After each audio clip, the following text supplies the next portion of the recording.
Hey, what's going on? Coastal Living with Phil T. Appreciate y'all checking us out today right here on YouTube. And make sure you subscribe and follow along. Hopefully soon we'll find you your property here in the coastal Carolinas. So today we're going to talk about Surfside Beach, South Carolina, and the short-term rental area and where you can Airbnb and where you cannot. You know, Surfside Beach is a very popular destination for rentals here in the Grand Strand, but not every property can legally be used as a short-term rental. Before buying a property here in Surfside Beach, you're going to want to understand the rules. And sometimes, even the agents, especially some of the newer ones, I didn't even know when I first started working here. It was one of the first things I had to learn. So you want to make sure that you know the rules so that way, in the end, you don't end up with a bad investment. Today, I'm going to show you the map, the rental zones, and what you need to know to figure out exactly what property would fit you best if you're looking to rent it out here. So let's take a look at the map of Surfside. This is the official zoning map from the town of Surfside Beach here in South Carolina. As you can see, we have a bunch of different colors, right? So first color you're going to see is the R1 district. That's going to be your yellow. That's going to be low density, and that's going to be where folks like me live. Houses in those areas you can find sometimes in the $500, $600, $400,000 range, just depending how old they are, the size they are, and then some other features as well. The next one we're going to talk about is the R2 district. That's going to be made for multifamily. It's also going to be for quadplexes, duplexes, and some townhomes. So the R2 district is considered our medium density. And like I said, you're going to find different quadplexes there where there's 4 houses in one. And usually folks are renting those out. They own the whole property, but then they rent piece by piece out. Those are going to be the blue areas that you will see. Next, you're going to notice the green area. That's the R3 district. The R3 district here in Surfside is really considered our short-term area. Now, I will say, if you come by the office, I have this really nice map that actually shows you everything about the R3 district. But today, it's going to be a lot easier to show you right here on the screen. Yeah, once again, if you want one of those maps, though, more than happy, reach out. I'll email it to you, or stop by the office one day and I'll give you a copy. But it shows you exactly where the R3 district is, just like this green map does as well. Now, as you can see, there's also some PD districts, which is planned development eventually. The pink area is going to be the highway commercial around Highway 17. We also have one very small mobile home area, which is the Green Dolphin, I think it's called, the Green Dolphin, owned by the church up there. And we have this little white area, which is also an amusement commercial, which is also the entertainment district down around the pier. But today we're not talking about all that. Today, let's just focus, like I said, on that R3 district. And let's talk a little bit about short-term rentals here in Surfside. So this here is a map just off Google Maps of Surfside Beach, South Carolina. As you can see, the red line shows you exactly the city outline of Surfside Beach. It does end one block over on the other side of 17, though other areas consider themselves Surfside, such as Deerfield, Caro Pines, and anyone really with the 29575 zip code. Those are really not parts of Surfside Beach. So when I'm talking about these rules today, they only apply to the area within the red here when I'm talking about the short-term rentals. When it comes to those other areas, we'll talk a little bit more about that later. So Surfside Beach, like I said, is broken into those different zoning areas. And the one thing you're going to want to notice is right here along the R3 district, you'll see a lot of bigger houses, a lot of raised beach houses. 1, the flood zone. 2, obviously parking. And 3, these are a lot of our short-term rentals. Now, back in the day, if you came to Surfside Beach, you'd find the older beach homes that were just single level. And, to me, I love them. I mean, you still find some great ones along Ocean Boulevard, but they have changed. Now there's a lot of 5 bedrooms, a lot of 7 bedrooms, a lot of 8 bedrooms, and they're getting bigger houses. But that all just has to do with the need and demand for places to stay along the beach. Now, when you're looking at houses on this ocean boulevard and the houses on the ocean, those are going to be your prime rentals, right? Those are going to be the houses that are going to bring the most money per week when you are looking at a rental. As you move back in those first couple blocks, it does change things. So, you have a house here on Ocean Boulevard, and then you have a house back here. Yeah, they both have a pool. Yeah, they might both have an elevator, but the amount of money you're going to get week by week is going to change a lot if you're on the ocean front and back a little bit. How much are we talking of a change? Well, a lot of it has to do with what your property offers. So when we talk about different properties here in Surfside Beach, we're going to talk about oceanfront, a walk to the beach, which is also including per se ocean view, and then we also have that in condos as well. So an oceanfront house can pull over $100,000 a year if it is a 5-bedroom, if it has a pool, a private pool, and also has other opportunities that bring people in to stay there. Obviously it has to be upkept. When you go to a walk to the beach, now this is just very general numbers, by the way, and just information that I've taken in over the years of looking at these houses and looking at what the rental projections are, as well as the rental history. But when you look to that walk to the beach, you can see anywhere from 80,000 to 90,000 if it's a 5-6 bedroom and it has a pool to itself. Now, when you're looking at condos, that does change a little bit. We have some great condo buildings here in Surfside. One of my favorites is actually down here on the south side, Surf Watch 1 and 2. Great condos, 2-bedroom, 2-bath. They have a great pool. They're historically known as some of the nicer condos here in Surfside. Even though they're on the beach, it is not abnormal to see that they'll generate roughly $35,000 a year in revenue. But you go back one block, right? You just go to oceanfront. I'm sorry, not oceanfront. You go to Ocean View or short walk to the beach. You'll see that number decrease a bunch. And that just has to do with the fact of supply, demand, and the proximity to the beach. So when you're looking at a property, you really got to run the numbers and talk to someone that knows, okay, what is this property really going to make? And am I going to be able to afford it? Because that's the other thing with condos. When you start talking about HOAs and you start talking about your mortgage payment, it's going to be tough to pull that out of $30,000 a year. And then on top of that, you also have to make sure you have enough money for your taxes and well, we already said HOA. So there's different things that you're going to want to make sure you think about, you look at, and you actually run the numbers time and time again. And sometimes there's people that call me that say, hey, you know what? I just want a place that I can use a few months out of the year and then also really kind of my family enjoy, and I'm not going to have to pay an arm and a leg. And that's fine. If you're okay with coming out of the pocket a little bit to help make up for some of that difference, then that's fine. But, I just want folks, and I tell people this all the time, when you come down here and buy a condo, it's tough to make them per se a cash cow. Now there are some oddities in that, right? I mean, I've seen listings before in some of these condo buildings. I'm trying to find the one right now, but some of the condo buildings, and there was one right here off 10th Avenue, or I'm sorry, off 13th and 12th in this area, and it was pulling, I want to say it was a 4-bedroom, and it was like $55,000 a year in revenue. Now they self-managed and they did a great job at it, but it is an oddity. You don't see that a lot, and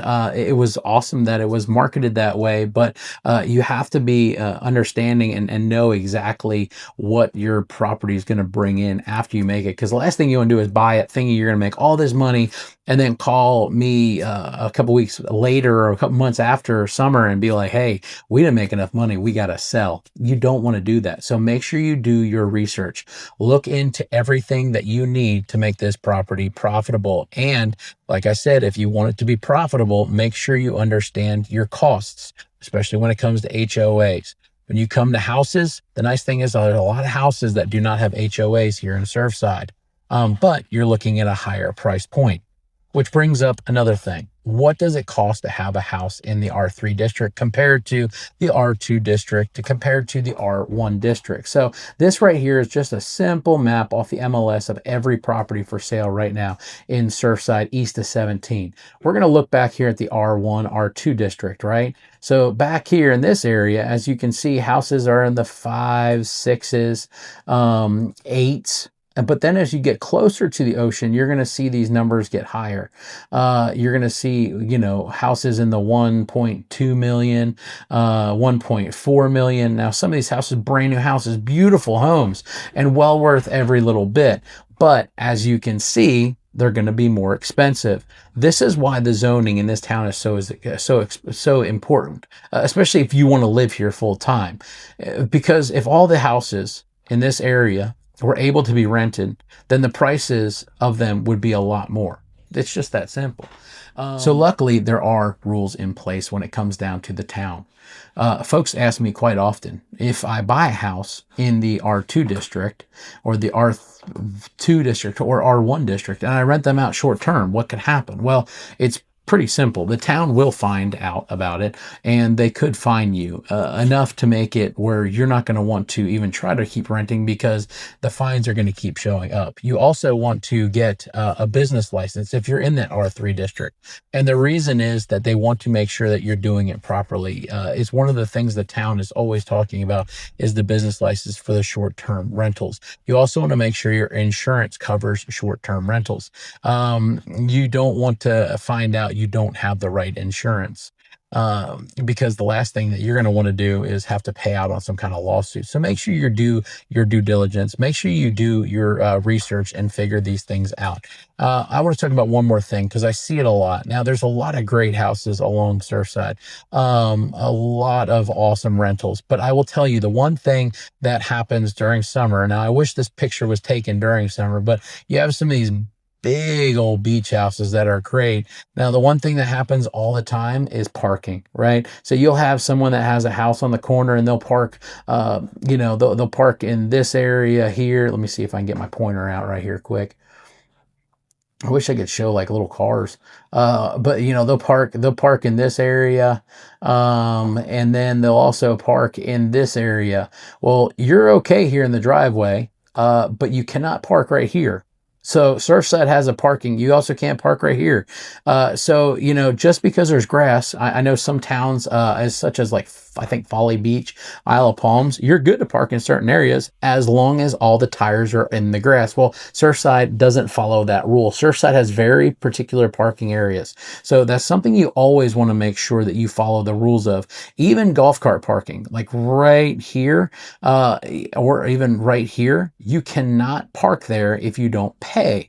So it's something to kind of remember. It's something to kind of keep in mind when you're looking at buying here or even renting here.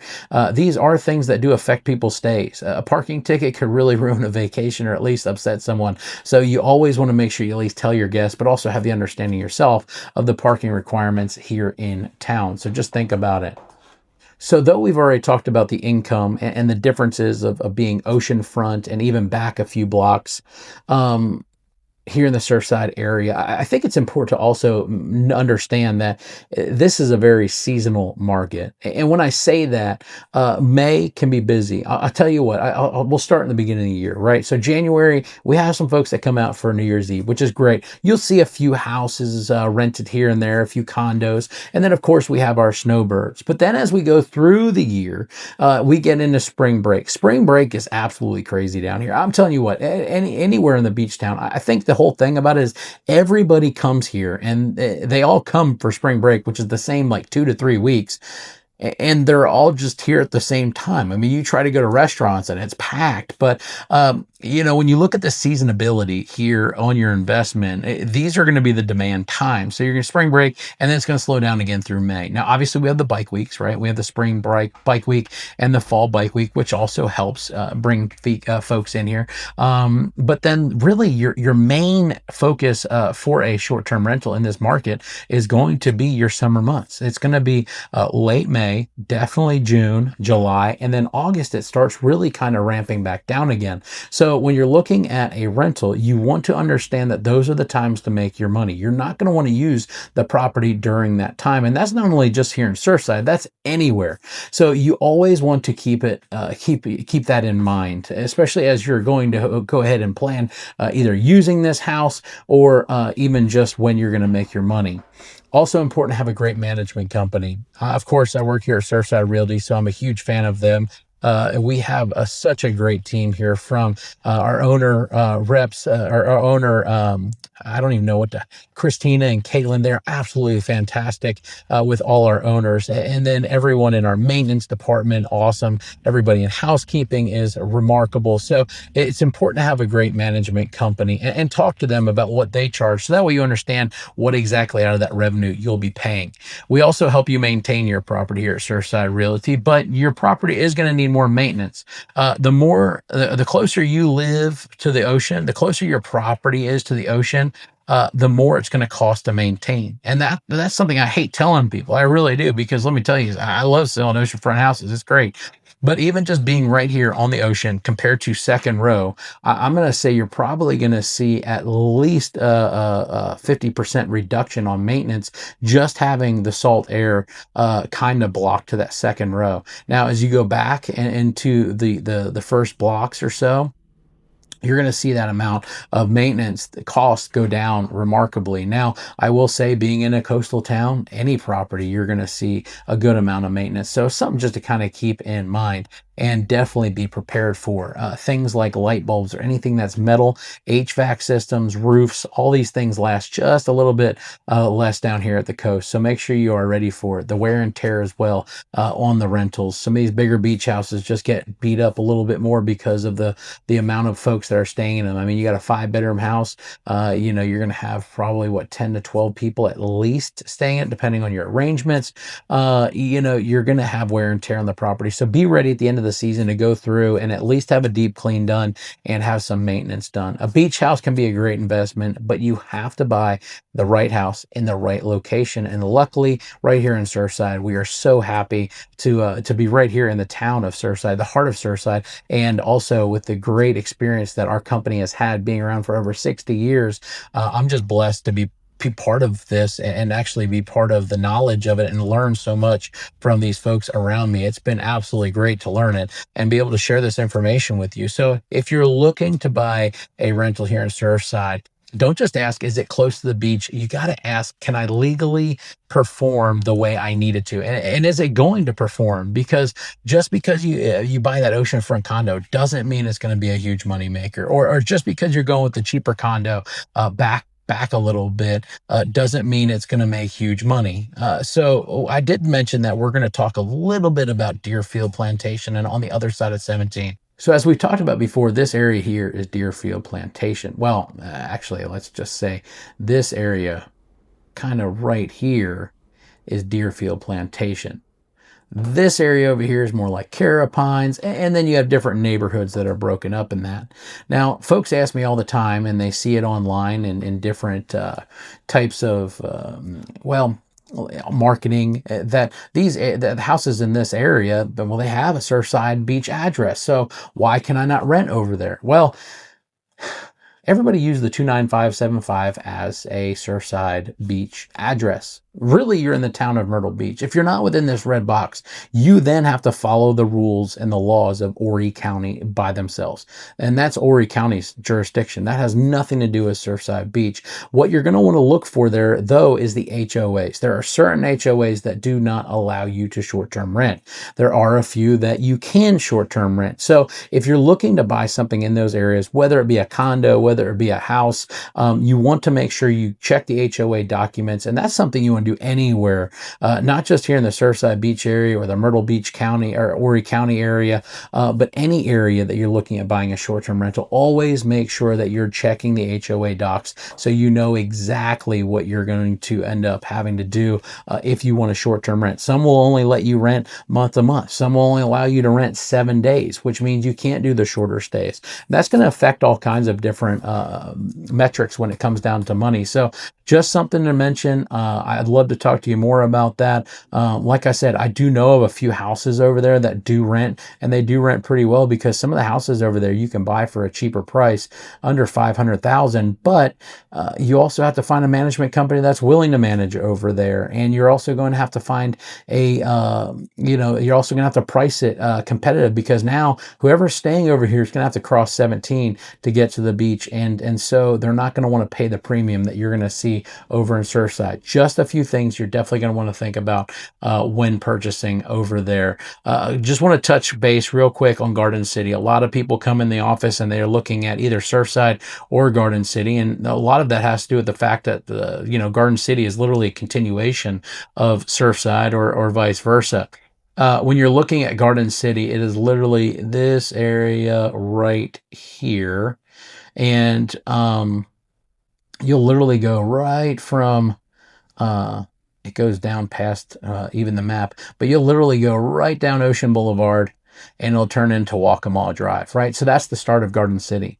Now, once again, the awesome handy dandy map here I have at the office shows you that you can rent wherever you want in Garden City.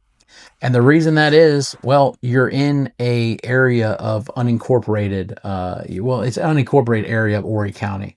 That means that you can literally rent any house, no matter where it's at, unless the HOA says you cannot. So we're going to talk about that on a different video, but I at least want to touch base on that because people ask me all the time about it. And I'll also talk more about what that does for pricing of houses. But as always, if you ever have a question about this video or any other, please reach out. If you're looking at getting more information about making the move here to the coast, I'd be happy to help, whether that is just looking for a property to rent out and invest in, or if you're looking at making the move full time. I would love to help you either way. But appreciate you guys checking in. Make sure you subscribe and follow, and always feel free to shoot me a text, shoot me an email, and reach out if you ever have any questions. Coastal Living, Phil T.